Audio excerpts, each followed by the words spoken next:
Sumainyo ang Panginoon. At sumayo rin. Ang mabuting balita ng Panginoon ayon kay San Juan. Papuri sa iyo, Panginoon. Noong panahong iyon, sinabi ni Jesus sa kanyang mga alagad, "Kung paanong iniibig ako ng Ama, gayon din naman iniibig ko kayo. Manatili kayo sa aking pag-ibig. Kung tinutupad ninyo ang aking mga utos, mananatili kayo sa aking pag-ibig. Tulad ko, tinutupad ko ang mga utos ng aking Ama at ako'y nananatili sa kanyang pag-ibig. Sinasabi ko sa inyo ang mga bagay na ito upang makahati kayo sa kagalakan ko at malubos ang inyong kagalakan." Ang mabuting balita ng Panginoon. Pinupuri ka namin, Panginoong Jesucristo. Isang mapagpalang umaga po sa inyong lahat. Ngayon po ay Huwebes ng ika-5 linggo ng Pasko ng Pagkabuhay at ating pong ginugunita ang kapisahan ni San Atanasio, isang obispo ng simbahan. Sa ating pong ebanghelyo sa araw na ito, narinig natin ang mga salita ni Jesus na kanyang ibinabahagi sa atin. Maganda po yung bahagi na sinasabi niya, upang makahati kayo sa kagalakan ko at malubos ang inyong kagalakan. Sino bang ayaw maging masaya? Ano bang mga nagpapalungkot sa inyo? Pamilya? Sakit? Ano ba nagpapalungkot sa inyo? Pag kinakapkap niyo ba yung mga bulsa, pitakan ninyo? Nagiging malungkot kayo?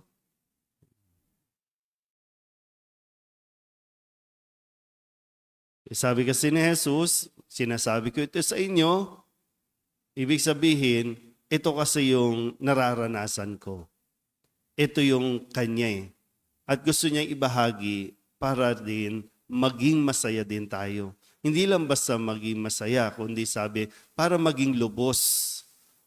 No, pag sinabing yung lubos, yung talagang saya na nararapat natin at hinahanap nating kasiyahan o kaligayahan, kaya nga kagalakan na ang sinabi. Para maging lubos ang inyong kagalakan.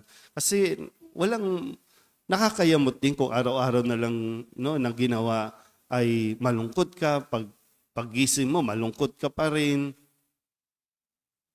Saan tayo pupulutin yan? So ang binabahagi ni Jesus, para maging lubos ang ating kagalakan, ay nakaakibat doon sa pagsunod sa utos ng Diyos. At susundin natin ang utos sa ito dahil sa pagmamahal, sa pag-ibig. So mas nagiging masaya ang buhay kung mas pipiliin natin ang umibig. Ang Diyos ay pag-ibig. Pag pinili natin ang pag-ibig, pinipili natin ang Diyos. Pag pinipili natin ang Diyos, susundin natin ang kanyang mga utos. So ngayon, bakit malungkot ang buhay ninyo? Bakit nagiging malungkot ang mga buhay natin? Alin ang mga utos na hindi natin sinusunod? O sadyang hindi natin palubusang naintindihan ang pag-ibig. Kasi sa karanasan ni Jesus, pwede natin makita na kahit masaktan, mas pipiliin niya pa rin ang magmahal kaysa ang magalit. Kahit ang mamatayan, mawalan ka ng mahal sa buhay, pipiliin mo pa rin ang magmahal kaysa ang malungkot o mabuhay ka sa disappointment. So ang taong nabubuhay sa pag-ibig, mas mararamdaman at makikita sa kanya yung kaligayahan nasa kanyang puso. O ngayon, tingnan nyo nga ulit mga mukha ng katabi ninyo. Ano ba? Ano pa bang kailangan sabihin para maging masaya? Nandito na yung sinasabi na ni Kristo. Sa gusto niya tayong maging masaya, maging lubos ang kagalakan natin. Pero kailangan mo pa rin magdesisyon. Kaya nga, wala kang ibang pwedeng pagbalingan, sisihin, bakit nagiging miserable ang buhay mo, bakit nagiging nadidepress ka araw-araw, kasi yan ang mas pinipili mo. Pwedeng maging malungkot, pero hindi ka bibitaw sa pag-ibig. Pero hindi naman yung araw-araw na lang, malungkot ang buhay, ikamamatay mo yan ng maaga. Diba? Mas mahaba ang buhay ng mga masayahing tao. Kaysa doon sa mga taong araw-araw na lang, parang ang dami mong concern, ang dami mong pinoproblema. May hinahanap ka lang naman. Gusto mo lang naman maging masaya.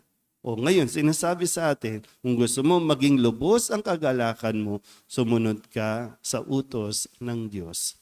At isa sa pinakamahalaga, at hindi lang basta isa, kundi ito yung pinakamahalaga, ang magmahal.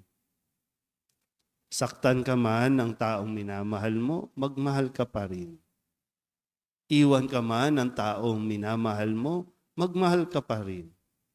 Niloko ka man ng mga tao sa paligid mo, magmahal ka pa rin. Yan ay kung gusto mong maging lubos ang kagalakan mo. Konti na lang ang buhay natin sa mundong ito. Tingnan niyo ulit yung mga katabi ninyo. Konting panahon na lang yan. Diba? Konting panahon na lang. Kaya huwag mo nang aksayahin pa yung araw. No? Mas piliin mo nang maging masaya. Mas piliin mo na ang magmahal para maging lubos ang kagalakan natin. Desisyon yan na dapat mong gawin para din sa sarili mo. Amen?